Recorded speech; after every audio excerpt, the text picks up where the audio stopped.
Hello,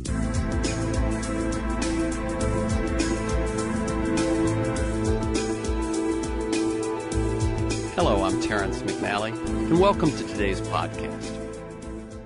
I don't have to tell you how many messages, interruptions, and distractions you're inundated with every day. Add to that the stress placed on so many of us by the many roles we play every day: parent, partner, friend, worker, citizen, and the very critical skill or quality of attention that helps us with all of these is really under siege these days. Daniel Goleman, the psychologist, journalist, and best-selling author who wrote the book on emotional intelligence, has a new book, Focus, The Hidden Driver of Excellence. In it, he delves into new, surprising findings from neuroscience labs and explains why attention is a little-noticed mental asset that makes a huge difference in how well we find our way in our personal lives, our careers, and in virtually everything we do. Like a muscle, you use attention poorly, it withers. Work it the right way, and it strengthens. But one thing that's interesting about Goleman's approach here is he doesn't merely consider the personal need for attention, but also looks at the way evolution has presented humans a challenge when it comes to dealing with long-term threats like climate change.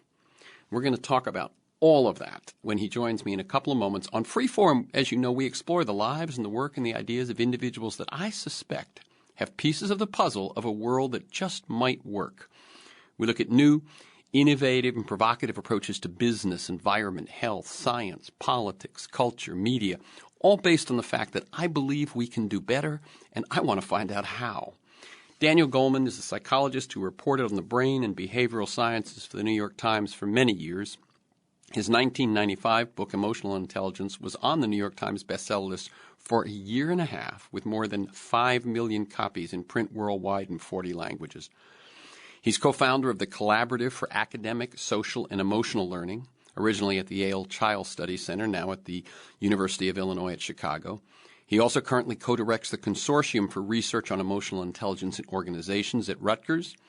And some of his other books include Social Intelligence, Ecological Intelligence, Destructive Emotions, and his latest, and the one we're going to focus on today, pardon the pun, Focus, The Hidden Driver of Excellence. Welcome again to Freeform, Daniel Goleman.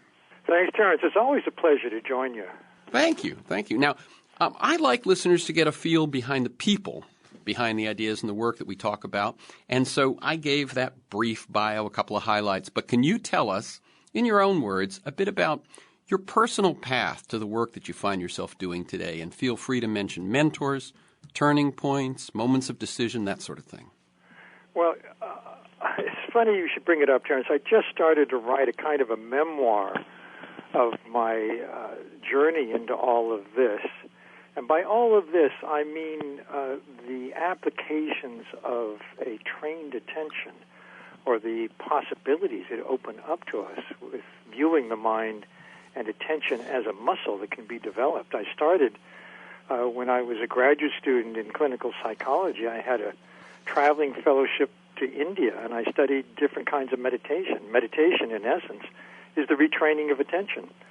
And when I went back to university, I did my dissertation on how this could help us, for example, recover more quickly from stress. And since then, there's been a huge explosion of interest in mindfulness, one kind of meditation, as a way to help people with, serious medical problems they have to live with, they have to manage. Helps them manage it better because it takes the hurt out of the pain. For example, with chronic back pain, or it helps people get more relaxed and helps people pay more attention. I drew on this research, which in the last few years has really exploded with the application of brain imaging technologies to attention when I wrote Focus. But that was really the culmination of a journey that started decades ago in India. I do want to talk a little bit about some stops along the way. I read one of your bios recently, and you said that your main mentor in graduate school at Harvard was David McClelland.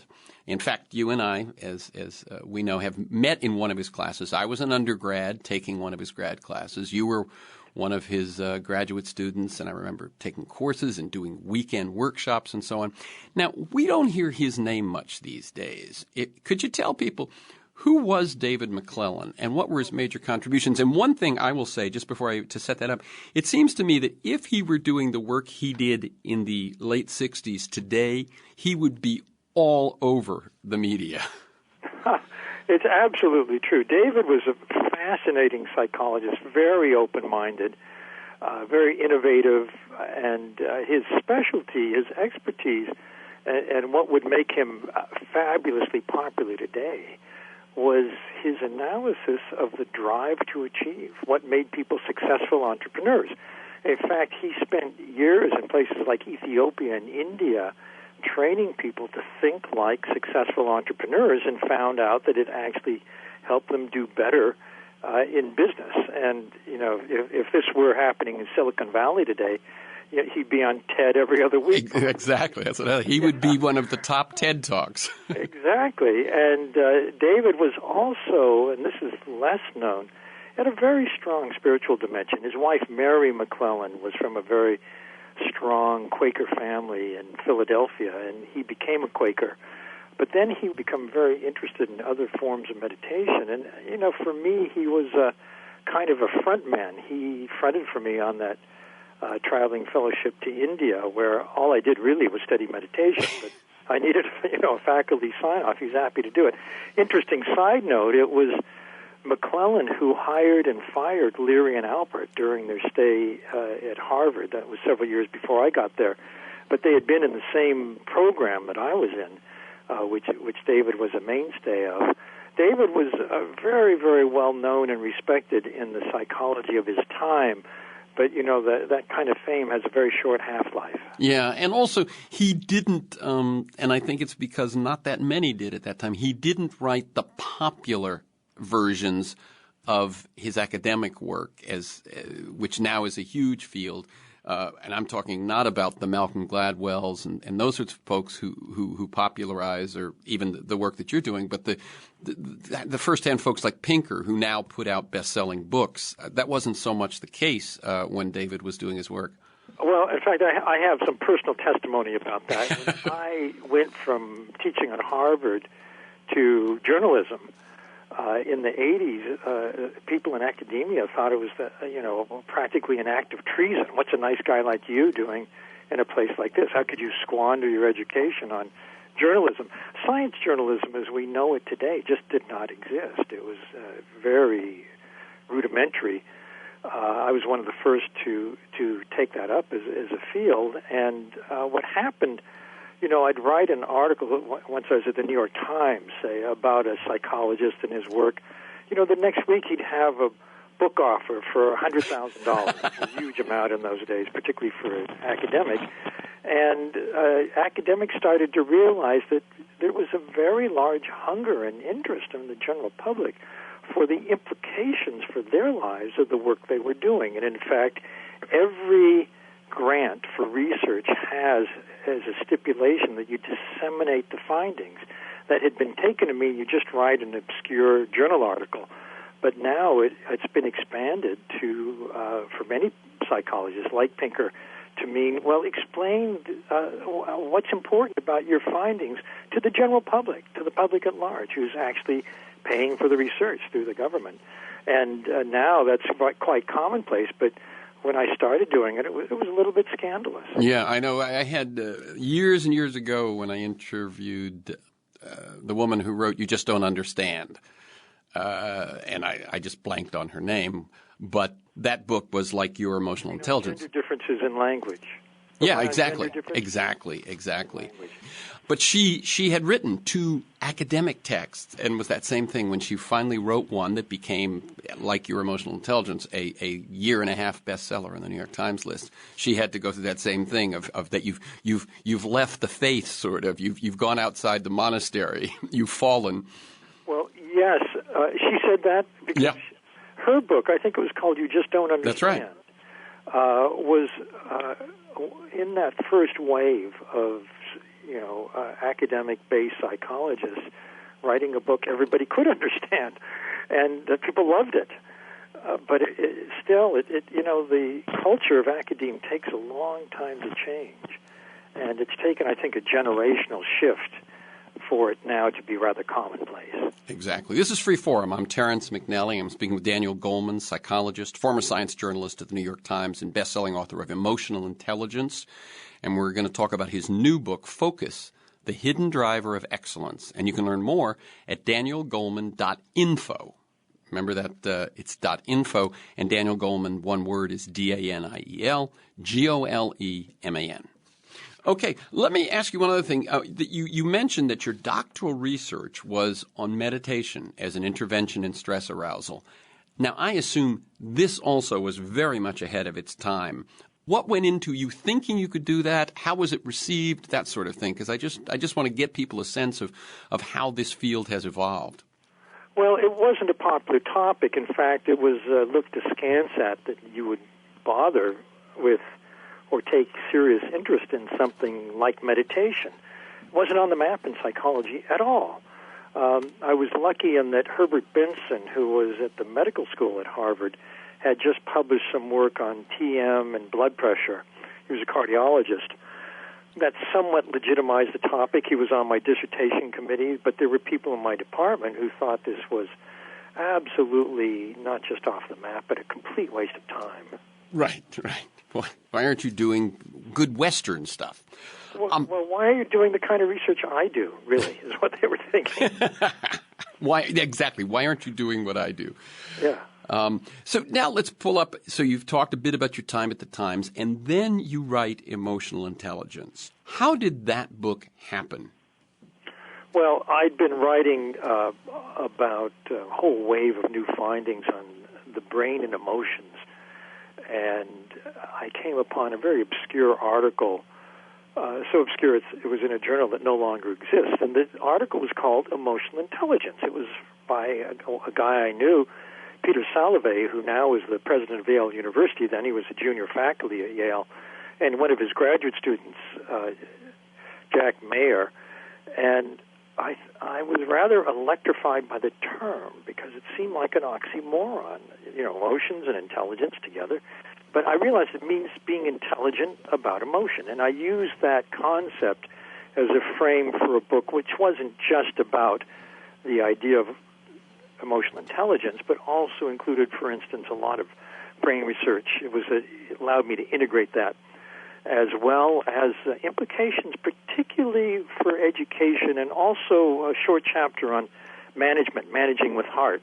That chapter, to my surprise, got huge interest among business people and led to some articles in the Harvard Business Review, and the education angle really got picked up and has now been embodied in a movement called social emotional learning, which is in tens of thousands of schools under many different names. But it means, in addition to the academic curriculum, you help kids be self-aware, manage their emotional life, their impulses, their drives, their motivation, empathize, understand other kids, get along, and it really improves the school atmosphere. Also, it happens to increase academic achievement by about 11%. Okay. I think we'll talk about that a little bit when we talk about some of the applications later as we get into the book. So Emotional Intelligence comes out. It changes your life, I assume. I quit my day job at the time. I bet you did. Once you're on their bestseller list, you don't have to be in the back pages. What have you learned over the years that has enhanced or changed what you knew when you wrote that book? Well, a lot of the new learning actually is in my new book, Focus. I realized that my old interest in attention has been revived and upgraded by the new research, and that attention has always been implicit in the emotional intelligence model. There are four components. Self-awareness, well, that's a kind of attention. Self-management, which flows from self-awareness. You can't do it if you're not aware of what's going on in yourself. And then empathy, which is attention to the other person, and that is the basis for managing relationships well, for influence, for persuasion, for collaboration, for teamwork, for leadership, for all those things.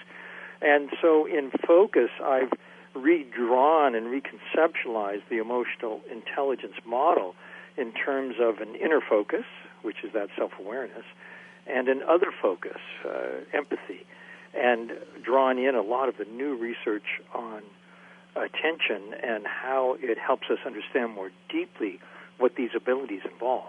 Okay, so let's turn to the new book, Daniel Goleman. Why did you call it focus? Why not attention? Is there a distinction? Well, attention is a rather more technical term, and I wanted to be able to talk about focus in a variety of ways, not just the way attention researchers do, which becomes quite technical, but also in terms of ways that we would relate to it in our own lives, focusing on yourself, focusing on other people, and focusing on the wider systems that operate in our lives and that we operate on through our lives and that are extremely important. That's where I got very interested in, for example, the impact of our daily decisions on the environment, because they're vast, but they go unheeded. So the frame of focus allowed me to pay attention, if you will, to those other levels and varieties of attention. Okay, that makes sense. So what I want to do is talk about, you've referred to some of them already, but let's talk about different forms of focus. So first there's, in terms of time scale, there's focus that has to do with the present moment, with immediate current actions, with decisions and that sort of thing. And then there's longer-term focus. Might have to do with your path or your calling or that notion that you have of a rudder. Could you talk about a focus in terms of this dimension of time? Well, yes, in the immediate present, how well we can concentrate on what we're doing, for instance, makes an enormous difference. You alluded in your intro to the constant distractions we live with today. You know, that's a new environment for attention, and the attentional system in the brain wasn't really well designed to handle that. We're easily distracted, and those distractions have an enormous cost in our ability to focus and concentrate on that one thing we have to do right now. Every time our mind wanders off to, your new email, that text, whatever it is, you lose momentum, and it takes a while to get it back on that main task. So I think we're all fighting that battle, and it's important. For example, I recommend that we carve out for ourselves in a day a time when we can just have sustained concentration on one thing and ignore all the rest. That's in the short term, and in the more immediate, or rather in the long term, a kind of inner focus that matters enormously is being able to attune to subtle signals that are a kind of ethical rudder. The way this works is spelled out by a neuroscientist named Antonio Damasio. He writes about what he calls somatic markers. He says that the part of the brain which registers as we go through life, what we believe in, what works, what doesn't work, our entire life wisdom is actually not accessible through conscious awareness, that it has access to the part of the brain that thinks in words indirectly through the gastrointestinal tract, has a lot of connectivity to the gut. And we get a gut feeling, and the answer to is what I'm about to do in keeping with my sense of meaning, purpose, and value in life. In other words, the ethical dimension comes to and it felt to us in the sense of it feels right or it doesn't feel right. And being able to attune to those somatic markers, to those subtle signals, means that we'll be able to make decisions more in keeping with what we actually believe in deeply. So it's very important for long-term decisions. Should I marry this person, or what goals really matter to me? So this is one that's tricky for me to really to understand how it works. In other words, I understand and a great deal of the value of attention is in the present moment, and we'll talk a little bit about shifting from one thing to another and management sort of our attention. But how even the long-term thinking, as I said, like your path in life, what is your calling, what is your objectives for the next 5 or 10 years, your career, any of those sorts of things. And yet, I think what you were just saying is that the signals are still in the moment to moment. The signals are still in this gut, this rudder, and so on. How do those two things fit together?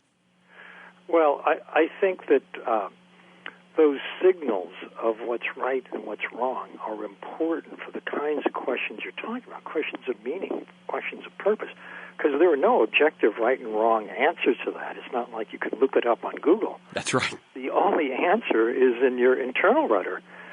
What will I actually feel good doing going into the future?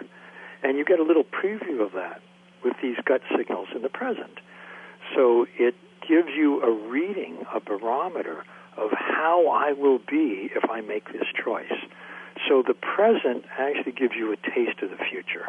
Once you decide where you want to go, once you have a purpose in mind, a goal that feels good to you, then what keeps you moving toward that goal is a different brain system. It's in the left prefrontal area, and it activates a dopamine system when you picture yourself accomplishing that goal.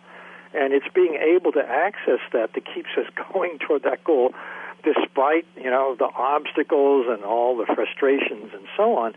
But it's going to feel good when I get there, so I'm going to keep going. So these inner signals are actually very important for long-term goals. Absolutely. This is Freeform. I'm Terrence McNally. That's the voice of Daniel Goleman. You recall him as the science journalist of the New York Times for years and best-selling author of a number of books, Emotional Intelligence being the biggest. And we're talking about his new book, Focus, The Hidden Driver of Excellence. And you can learn more at Daniel Goleman, Daniel, just as it sounds, and Goleman, Goleman, danielgoleman.info, I-N-F-O. Okay, that was looking at it in terms of scale. Then there's that other way of looking at these sort of distinctions in focus, which you've alluded to before, which is internal and external. Talk about that. Internal and external. Focus, attention, that focus that is that self-awareness, that internal one, so the and then the one on other. Awareness. The next kind of focus is an other awareness, focusing on the person you're with. Empathy, in other words, being able to tune in, sense how that person sees the world. That's called cognitive empathy. Understand their mental models, the lenses through which they filter reality, and how they think about things, because that allows you to communicate in a way that that person will understand. The second kind of other focus is an emotional empathy. This involves a brain system that creates an instant rapport where you feel in your own body what that other person is feeling. It lets you be on the same page. It's the basis of chemistry, of those moments and interactions that we love so much because we feel so close to the other person. And then there's a third kind of empathy that I think is extremely important, underrated, not thought about that much, but it's called empathic concern. And it is the basis for compassion or caring. It means that you not only sense what's going on with the other person, but if they're in need, if you can help them, you do so spontaneously without, a second thought. And, this is what you want in your spouse and your friends and your boss, and people who matter to you. And this is how you want to be with people. And you even write about some sorts of entrainment where people end up in the same rhythms, right? Can you talk a bit about that? You see it at the highest level, maybe in a jazz group, a rap group, people who are in the moment extemporizing, but doing it in a way where they're totally connected. They're in the same rhythm, they really have it. And you see it in people who are in a state of rapport, who are really locked into each other. And it's not just a metaphor, it actually is that their brains are firing in the same way.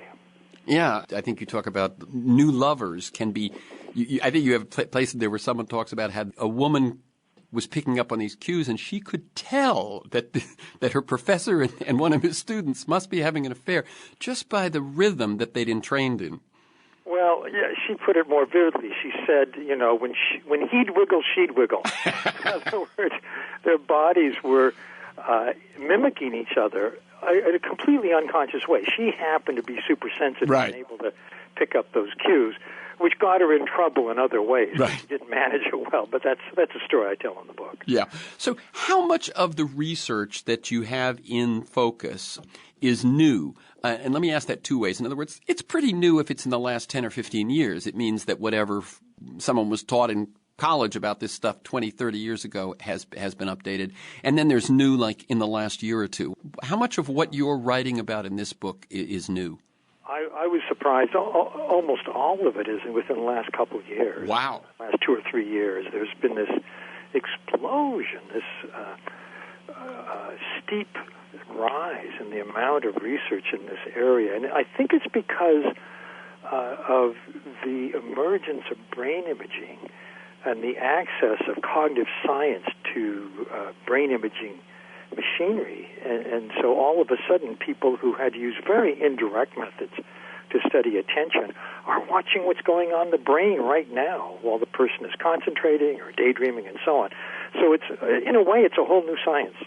And what it allows them to do is map some of these things, and what they look at is, for instance, what section of the brain seems most active or lit up, if you will, when certain emotional and intellectual things are happening. Is that basically what they're looking at? That's exactly right. It's brought much greater clarity about the difference between the varieties of attention. For example, when it turns out that there are 3 kinds of attention, each of which blocks out the other 2. There's concentration.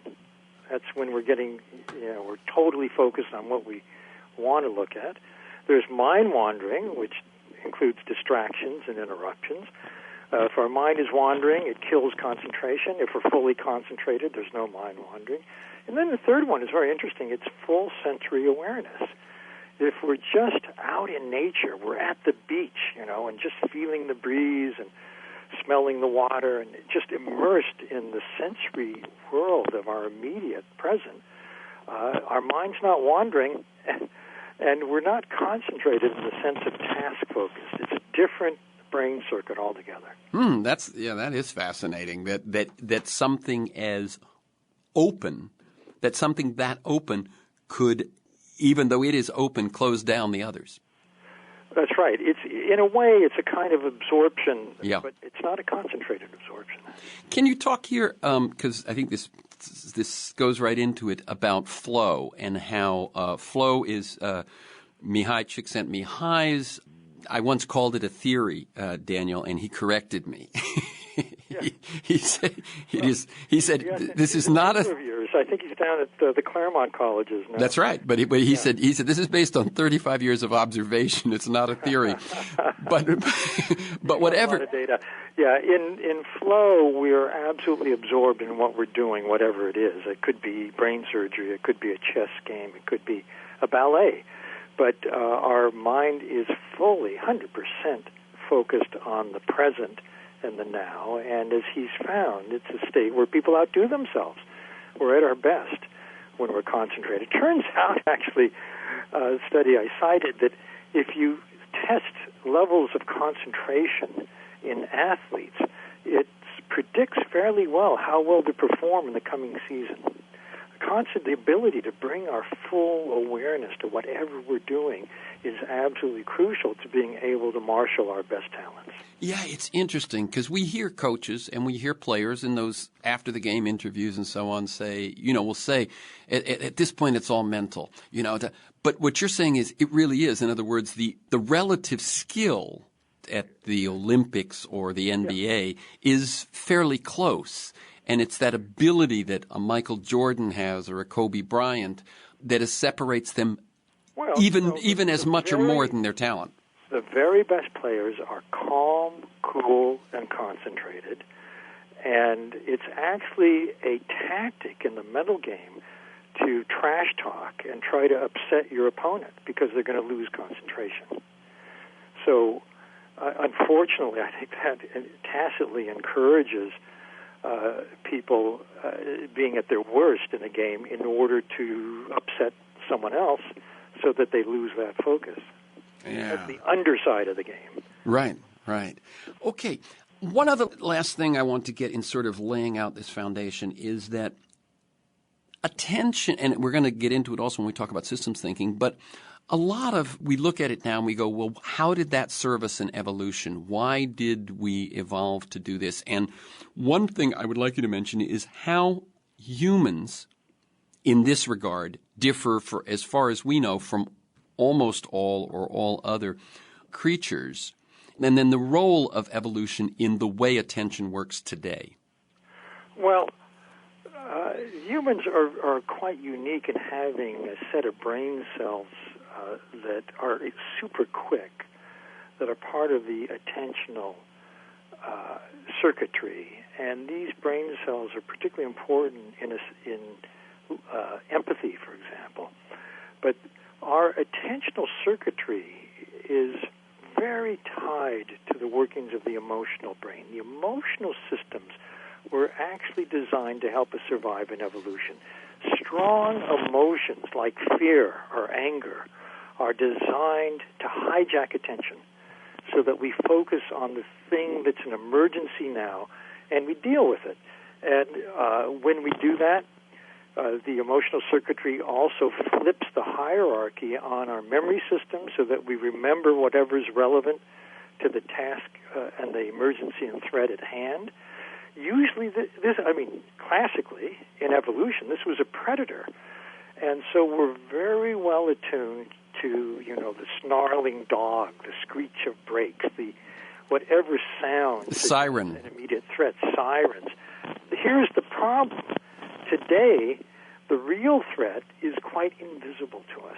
Our species is committing a slow suicide by our daily habits of the things we buy and do, and each of them, not in any way that we intend, but each of them has unintended consequences for the global systems that support life. The poster child for this is carbon. When you drive to the store, when you heat your house, when you cool your house, you're sending into the air gases that are going to create a greenhouse effect that is slowly warming the planet. But it goes way beyond that. There are 60,000 industrial chemicals that have never been evaluated for toxicity that are in random use today. Each of us carries 200 or 300 at measurable levels, many of which are now found to be carcinogens or endocrine disruptors. The way we're inexorably encroaching on jungle and forest to create farmland is killing species. Biodiversity is a huge crisis. In other words, there is an unnoticed, almost invisible, planet-wide destruction going on because of the side effects of human systems of transportation, of energy, of construction, of industry and commerce. It's built in. None of us individually is guilty of having designed the system. A lot of these things, like our entire palette of chemicals, which come from petrochemicals, from oil, they were put together decades or more ago before anyone even knew about these consequences. So now that we know, I think we have to reinvent everything. Yeah. We have to rethink everything. Yeah, we're going to talk about this, about systems and this leap you make from what I thought was going to be a book mainly focused on individuals to one of even societal and species attention. We're at about the halfway point. Let me tell people this is Free Forum. I'm Terrence McNally. I'm speaking with Daniel Goleman, former science journalist at the New York Times, best-selling author of several books, including Emotional Intelligence, about his new book, Focus, The Hidden Driver of Excellence. And you can learn more at danielgoleman.info. That's Daniel, and then Goleman, one word, .info, I-N-F-O. So what you were just alluding to there is that evolution prepared us for immediate threats. You can see why, as you said, certain one kind of attention will override another in a crisis and so on. But when it comes to systems thinking, when it comes to sensing systems, when it comes to how everything fits together, which kind of is the foundation for what we're talking about if we're talking about global and societal issues, you say that we don't have a place in the brain that actually does that sort of attending. Well, there's none that was specifically designed for that. We have to use the kind of generic all-purpose neocortex, the newest part of the brain, which learns. We have to learn how human systems interact with natural systems and understand it deeply, and then pass that knowledge on to the next generation. This is how all human knowledge is acquired and how it's distributed. That's what education is about. But because the brain has no alarm system, it's even worse than no alarm system, we don't even perceive it. Our perceptual system was designed for the immediate threat, not for what's going on now on the planet. The changes are too macro, too large, or too micro. They're tiny. It's at the molecular level. And so the human brain just doesn't perceive it. And so because we don't perceive it, and because our alarm system doesn't even care, is not wired for it, it's very hard, as environmentalists will tell you, to get large numbers of people to take action to do something to save the planet. Not only is it imperceptible, but the consequences are very far in the future. They don't seem to affect me. It may not happen in my lifetime, and so it may happen in our children's or our grandchildren's, but not in adults' lifetime. So it's quite a hard sell. That's why, actually, I have a new analysis that I like a lot. It came from the Harvard School of Public Health on the motivational problem. When you tell people about their footprint, whether it's a carbon footprint or their the toxic chemicals, that footprint, or any of the ways we can do footprinting, it's very quite a spectrum, actually, of consequences that can be mapped and measured. It's very depressing. In fact, I have a friend who teaches this methodology at the School of Public Health there. It's called life cycle assessment. He says he asks his students to do a life cycle assessment of the impacts of their lives on the planet. And they basically come back to him and say, the world would be better off if I had never been born. He says, that's the wrong conclusion. What you should do is take your footprint as the baseline and then focus on your handprint. Your handprint is all the things you do that lower your footprint. In other words, that improve that impact, that lessen it. You ride your bike instead of driving. You take fewer trips. You don't take that plane trip, and that's a huge one. Or, you recycle, whatever it may be. You can measure that. You can measure the positive impact. And what you want to do is know what your handprint is today and keep growing your handprint, finding new ways to improve it in newer and newer ways. And that activates a very different motivational system in the brain. It's the system for success, for positive goals, not that negative system. When you talk about the footprint and how ugly it is, people get upset and they want to tune out. And generally, research from public health shows this. If you scare people about consequences or you threaten them and so on, they'll tune out. And you don't want that with a worldwide crisis like the environment. So I'm really trying to get companies, individuals, schools to pay attention to handprints, because the more we do, I think it will turbocharge the stop-and-go tendency now among industry in businesses to look at sustainability and find ways to become more sustainable. The main motivation so far has been things like saving on energy costs.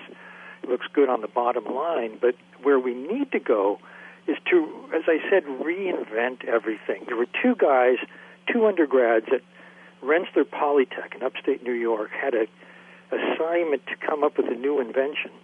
They found a replacement for styrofoam.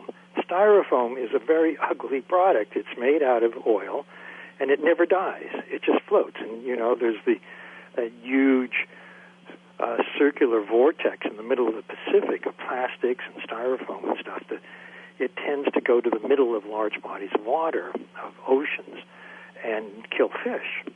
So they came up with a styrofoam that's made from rice husks and mycelium. That's the roots of mushrooms. And it turns out that their styrofoam does everything that the old-style styrofoam does. General Motors now is using their styrofoam behind the dashboards of their cars.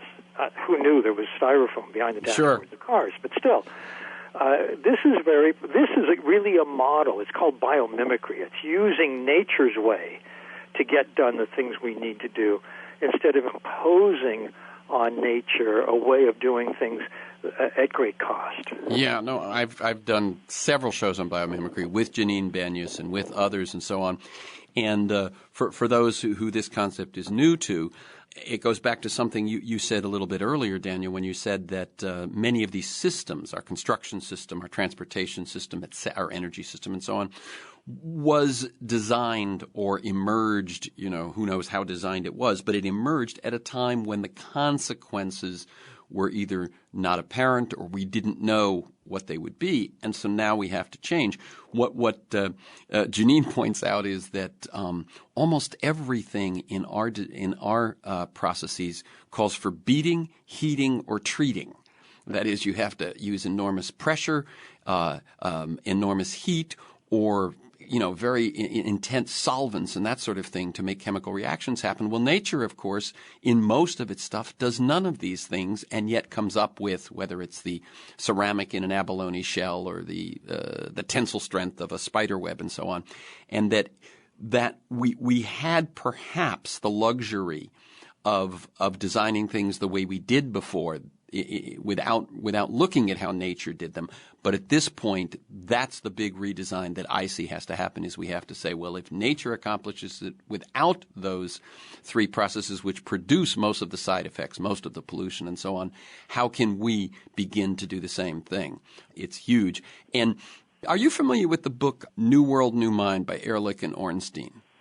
Yes, a little bit. Well, I went back and I looked. 1988, which is quite a while ago, was when they wrote this book. And what they basically said is the point that you make in your book, which is that evolution did not equip us for long-term consequences or of widespread consequences or any of that sort of thing.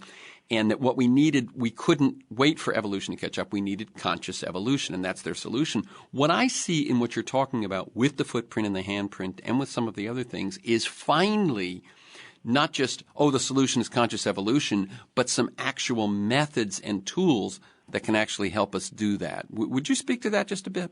Well, I think it's true. When you look at each of the three kinds of focus, and just to make it explicit, I've been talking about outer focus, the focus on the systems that we affect and that affect us. If you look at inner focus and other focus and outer focus, there are methods for getting better at the key skills in each of those.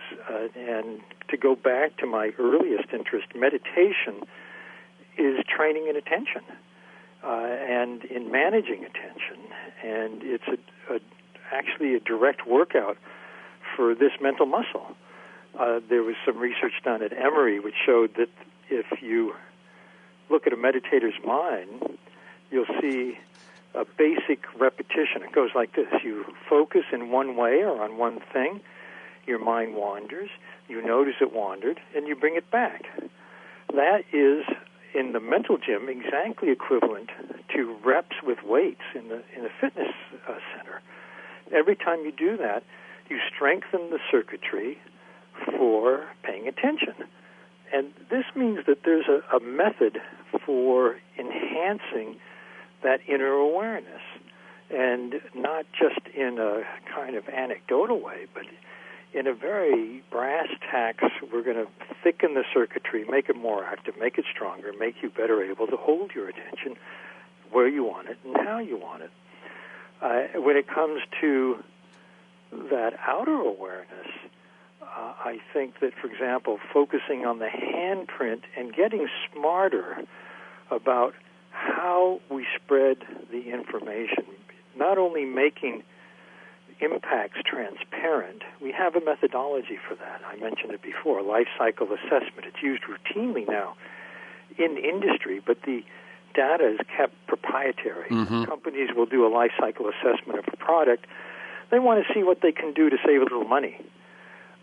But they're not going to tell their competitors, so they don't publish that information. But there are ways to allow companies to share that information without giving away the secrets they want to keep for competitive reasons. And what that would do is create a database that would allow us to evaluate all the stuff we buy in terms of its impact on the planet and to make choices for better, more sustainable products. The methodology is there, hasn't been picked up. There is one very good website, actually two I can think of. One is GoodGuide, GoodGuide.com.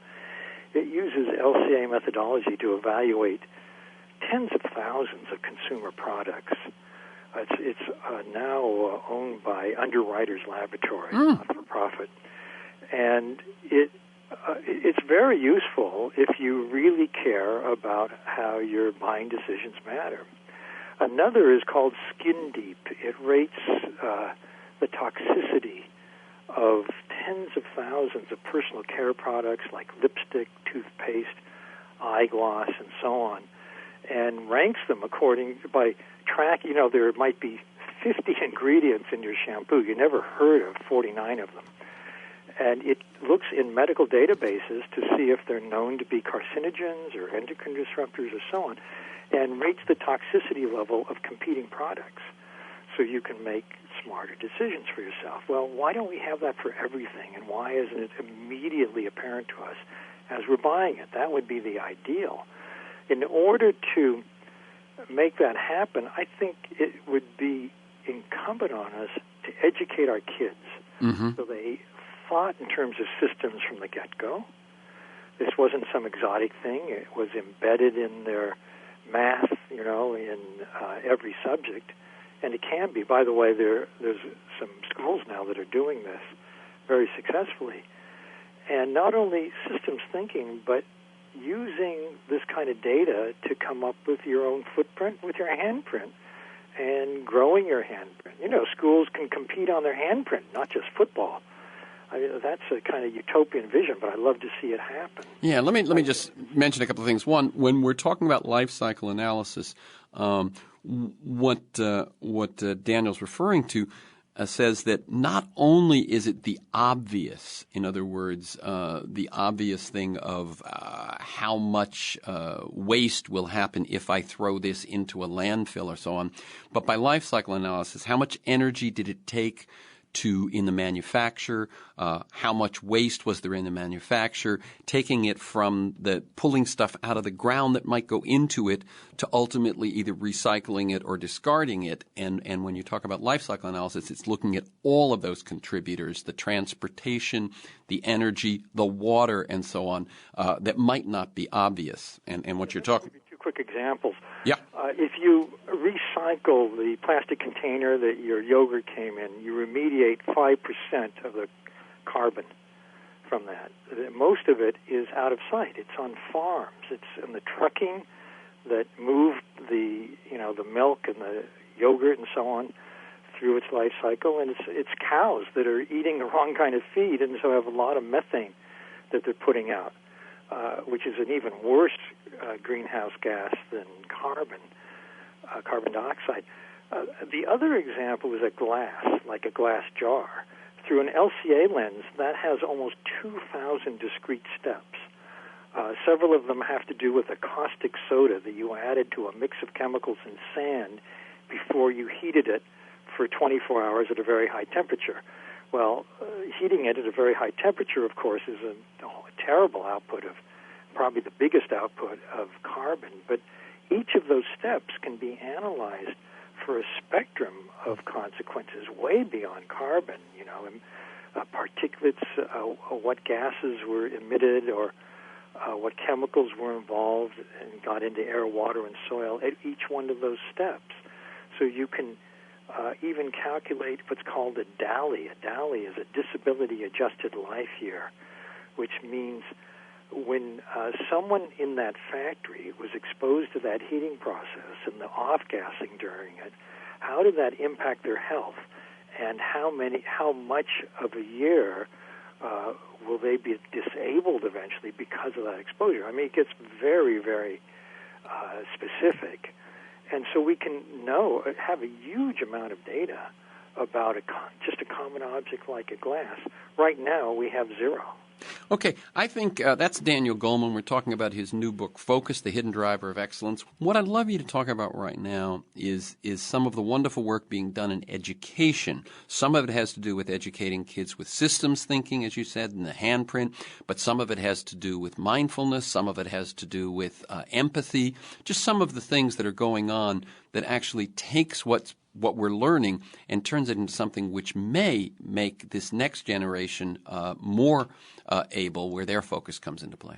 Well, I think that the platform we can build on is what's called social-emotional learning. This is the education models that are in tens of thousands of schools based on emotional intelligence, helping kids be more self-aware, handle their inner life better, their impulses, their emotions, empathize well with other kids, and get along. These programs, I think the next generation will see an addition, which is attention training, which is being able to help kids be more mindful, to concentrate better, to build that attentional muscle of the mind. And the exercises for doing that are getting very, very clear. And I've seen, for example, second graders in Spanish Harlem do a simple, 5-minute meditation exercise. They lie on the floor. They put a little stuffed animal on their belly. They watch it rise, and they watch it fall. They count 1, 2, 3 on the in-breath as it rises, and 1, 2, 3 on the out-breath. And what they're doing is strengthening their attention. And the kids love it, and the teachers love it because the kids are more focused and more calm during the rest of the day. I think that is going to be part of the next generation in social-emotional learning. And I think at the other end, the outer focus, that we also need to consider how to bring this systems understanding into the curriculum in a very integrated way. So it's part of your science. It's part of your math. Definitely part of environmental science. It's not just that you go to the local river and understand the river system, but you understand how your life relates to water, relates to carbon, relates to industrial chemicals building up in the environment, and so on. So I think that is what we can add into our educational system as it exists now to help prepare kids to be better citizens when they grow up. Now, you're talking about something which may sound to someone like, pie in the sky, but let's say that this movement begins. But there's places practicing it now, and there are results, right? This is not soft anymore. There's some actual research projects and results that say this stuff works. Could you talk just a tad about that? First of all, with the basic platform, social-emotional learning, they did a study, a meta-analysis, involving 270,000 students, comparing those with it and whose school didn't have it. And they found that in schools with the program, pro-social behavior, liking school, going to class, not cutting class, feeling someone there likes, cares about you, and so on, went up 10%. Antisocial behavior, fights and misbehaving in class and so on, went down 10%, even more in the schools that needed it the most. And the academic achievement test scores went up by 11%. 11%, that's significant. That's very significant. It means that it helps kids learn better. So if you add concentration training, which means that kids can focus more on what the teacher is saying, you also bulk up what's called cognitive control. Cognitive control is the ability in a child or an adult to do that one thing now that's more important and ignore impulses and distractions. Get to them later after you're done. The cognitive control predicts financial success and health in adulthood better than IQ or better than the wealth of the family you grew up in. It's enormously important to help kids with this, and we now have the way to do it. That's what they're doing in that classroom in Spanish Harlem. Wonderful. So let me ask you. We've got the methodology. Right. So if I give you 30 seconds, where can listeners learn more? What's out there if people are excited about this? Well, I have some audio instructions on concentration and attention and empathy. They're available from More Than Sound, one word, morethansound.net. If you're interested in social-emotional learning, Collaborative for Academic Social-Emotional Learning, CASEL.org, or danielgoleman.info is my website. And it will link to all of these things. That is, programs that you can get, as well as programs that are taking place in schools and so on. As I said, I found the book exciting because I thought it was just going to be a book on, the individual and attention. But you really, I shouldn't have been surprised, but you really take in both the organization. There's a lot of section on what makes good leaders, and what their focus skills are that make them particularly tuned to leadership.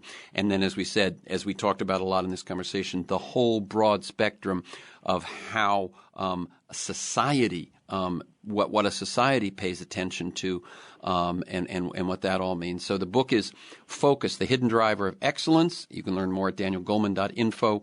And thank you, Daniel Goleman, and as always, keep up the good work. Terrence, it's always a pleasure. Thanks for having me. Bye-bye. For this week's conversation and many other interviews, articles, transcripts, and to join me in pursuit of a world that just might work, go to terrencemcnally.net. That's TERRENCEMCNALLY, terrencemcnally.net, or aworldthatjustmightwork.com. They're the same website. If you want to receive my weekly email announcement telling you who's going to be on, what we're going to talk about, and 4 or 5 articles of background, you can sign up at my site, or you can email me at TEMcNally, TEMCNALLY, TEMcNally at mac.com. You can also subscribe and listen to the Freeform podcast on iTunes. Thanks to G, my engineer, Stan Mizrahi in production, and to you, my listeners. I look forward to being with you again next week.